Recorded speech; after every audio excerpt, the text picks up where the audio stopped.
I guess we were just talking about the use of imagery, but what about the use of a person? What about the use of a legend from Marvel in a particular way that is a bit unsettling? Let's go ahead and read this article here from at Park Place. LA Comic-Con uses Stan Lee hologram to push civil rights allegory that Stan himself denied in life. This by Marvin Montanaro, editor-in-chief over there at That Park Place, September 29th, 2025. Los Angeles Comic-Con introduced a digital recreation of Marvel legend Stan Lee this month, an AI-powered hologram designed to let fans interact with him in a, quote, safe, authentic way. Organizers described the project as a way to, quote, extend Stan's legacy and provide, quote, a new entry point into the Marvel universe. To assure fans of authenticity, Comic-Con officials said the hologram was tightly constrained, they claimed. The only words that are going to be in Stan's mouth are Stan's words, they said. They also assured the public that technical, quote, guardrails would ensure the Stan Lee hologram doesn't go off and talk about things that Stan Lee wouldn't have said. But during its debut, the construct delivered a response about the X-Men that immediately sparked pushback. So here you go. Let's go ahead and load this up right here. I'm here today as Holo Stan to join you at the 2025 Los Angeles Comic-Con. For decades, I had the thrill of spinning yarns about heroes and villains in that mighty Marvel manner. But the real heroes have always been you, the fans, whose excitement kept those stories alive. The world may be a little nutty now and then, but as long as we share our stories and imaginations, there will always be room for hope, heart, and heroism. At first, you look at it and you go, not so bad. It's, okay, maybe some things that he wouldn't have necessarily phrased himself, but not out of the realm of possibility, I guess. This is where it gets kind of off the rails. Here we go. So thank you for keeping the dream alive. Excelsior! What do you think about the X-Men legacy being so tied to the civil rights movement? What? The X-Men's struggles for equality and acceptance were indeed inspired by the civil rights movement. That's a lie. I think it's safe to say that Stan Lee and the creative team drew parallels between the X-Men's fight for coexistence with humans and the real-world struggles of marginalized communities during that era. What? This was a powerful way to address social issues through storytelling. The X-Men's legacy continues to inspire and resonate with fans today. Great question, Larry. Interesting response to Larry's question right there. Culture? You have some thoughts right there. What are we seeing? Why is he saying this? What's going on for this? First of all, this is all couched in neo-Marxist language. There's no way he would have had any of those responses. And the X-Men had not as much to do with these political issues as people would want you to believe. They certainly weren't focused on, mega feminism or anything that's neo-Marxist.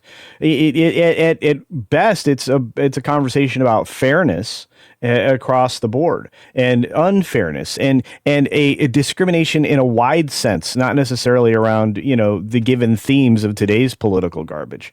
So when I look at this response, I'm disgusted.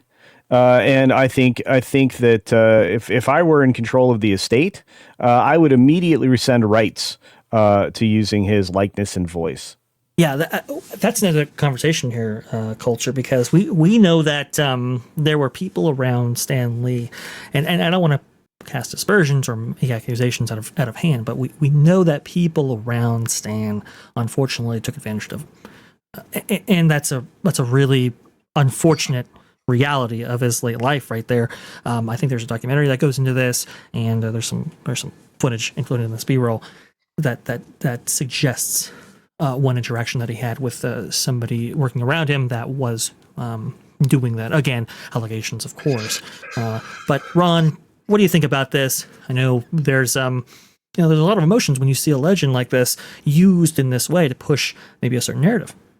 I'm overwhelmingly bothered by it. First of all, if you're going to use AI to bring somebody back, I really don't understand why they brought Stan Lee back at around the age of his passing. I mean, if you're going to use AI, bring him back in his youth. I mean, why not like bring him back in his more, younger, better form?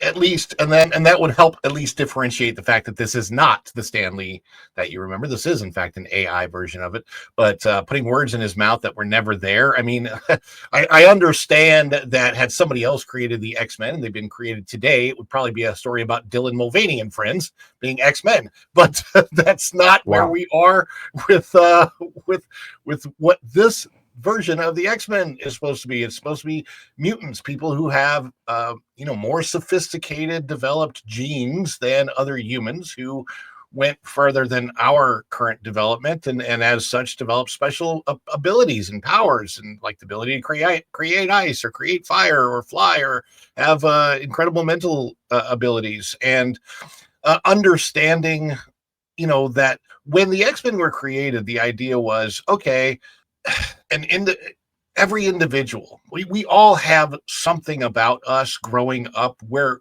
I don't think there's any person who doesn't go through a phase where they don't fit in. And really, that's what the X-Men was about. It was about you reading that comic and going, oh man, I relate to this person because I feel like I don't fit in at this age for this reason or whatever. And of course, there's always groups that we also find that we fit in too.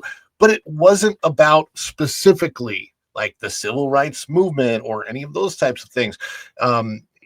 Yes, Stan would create stories that absolutely inspire people to do better and to take good actions in life.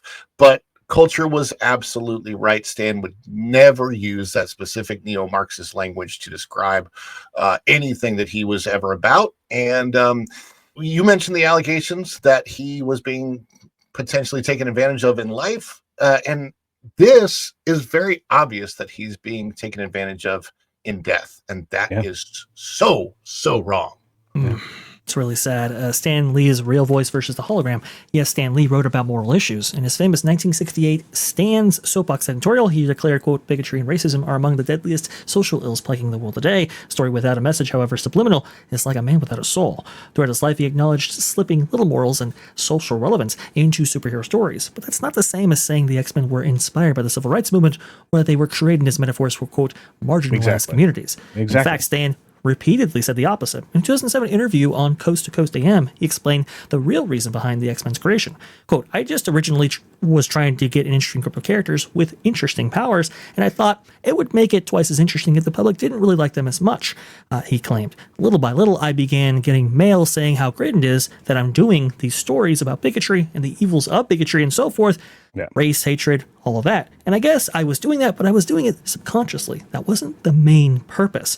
He was asked about the characters being stand-ins for sexual identity, and he was even clear. No, it was the furthest thing from my mind.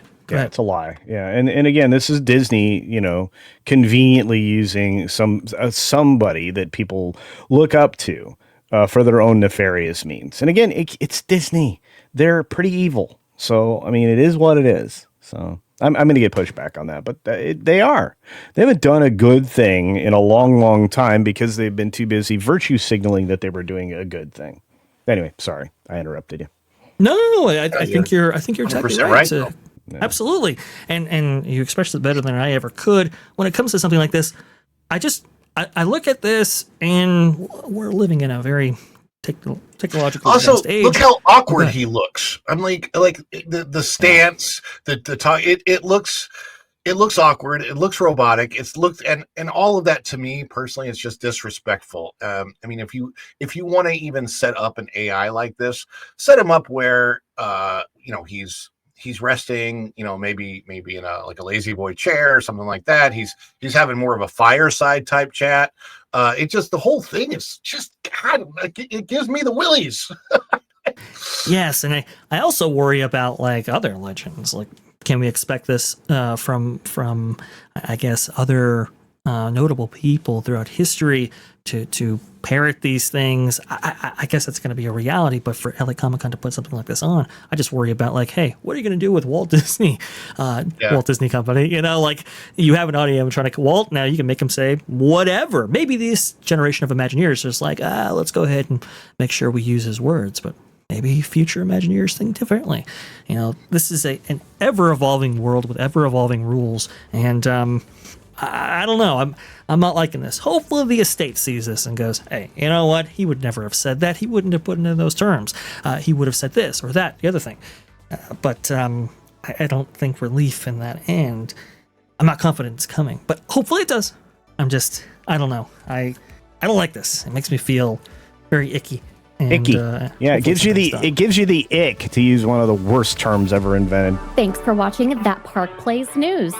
For more information, consider checking out www.thatparkplace.com. And don't forget to subscribe, share, like, and send this out on your favorite social media account.